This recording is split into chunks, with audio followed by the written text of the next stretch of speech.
வணக்கம் நண்பர்களே. ஸ்டாலினின் ஆட்சி முடிந்தது. தமிழக சட்டமன்ற தேர்தல் கடந்த 23ஆம் தேதி நடைபெற்றது. மே 4ஆம் தேதி முடிவுகள் வெளியாக இருக்கு. ஆட்சியை தக்க வைப்பதற்கு திமுகவும் ஆட்சியை பிடிப்பதற்கு அதிமுகவும் போராடி வராங்க. நாம் தமிழர், தவேகா கட்சிகளும் களத்தில் பலத்துடன் நிற்கிறாங்க. தேர்தலுக்கு பிந்தைய கருத்து கணிப்பான எக்ஸிட் போல் முடிவுகள் வெளியாயிருக்கு. பெரும்பாலான கருத்து கணிப்பில் திமுக வெற்றி பெற வாய்ப்புள்ளதாக கூறப்பட்டது. ஆக்சிஸ் மை இந்தியா எக்ஸிட் போல் கருத்து கணிப்பில் தமிழகத்தில் திமுக தவேகா இடையே கடுமையான போட்டி என்றும் தவேகா ஆட்சி அமைக்க வாய்ப்புள்ளதாகவும் சொல்லப்படுது. தமிழ்நாடு, புதுச்சேரி, கேரளா, மேற்கு வங்கம், அசாம் மாநிலங்களுக்கு சட்டமன்ற தேர்தல் நடந்து முடிஞ்சிருக்கு. தமிழகத்தில் உள்ள 234 தொகுதிகளுக்கு ஒரே கட்டமாக கடந்த ஏப்ரல் 23ஆம் தேதி வாக்குப்பதிவு நடைபெற்றது.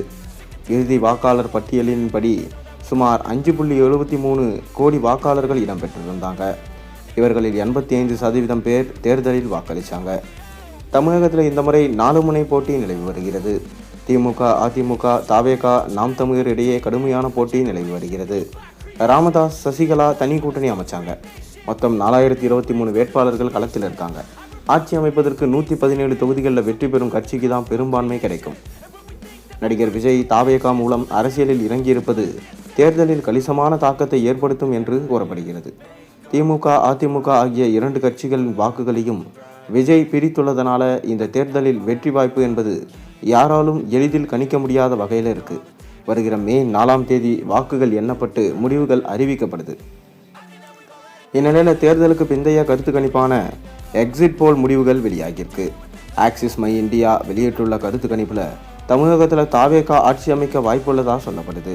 திமுக கூட்டணி 91 to 110 தொகுதிகளில் கைப்பற்றும் என்றும் அதிமுக 22 to 32 தொகுதிகளில் வெற்றி பெறும்னு சொல்லப்பட்டிருக்கு. விஜயின் தவேகா 98 to 120 தொகுதிகளில் வெற்றி பெறுவார்கள் என்றும் சொல்லப்படுது. நாம் தமிழர் உள்ளிட்ட மற்றவர்கள் எந்த தொகுதியிலும் வெற்றி பெற மாட்டார்கள் என்று கருத்து கணிப்பில் சொல்லப்பட்டிருக்கு. வாக்கு சதவீத அடிப்படையில் திமுக, தவேகா 2 கட்சிகளும் 35% வாக்கு பெறுவார்கள் என்று சொல்லப்படுது. அதிமுக 23% வாக்கு பெறுவார்கள் என்றும் ஆக்சிஸ் மை இந்தியா எக்ஸிட் போல் சொல்லியிருக்கு.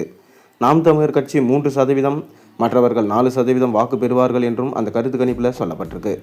சட்டமன்ற தேர்தலில் திமுக, தவேகா இடையே தான் போட்டி என்று விஜய் சொல்லி வந்தார். அதே போல தான் தவேகாவுக்கு அதிக வெற்றி வாய்ப்பு இருப்பதாக தற்போது செய்தி வெளியாகியிருக்கு.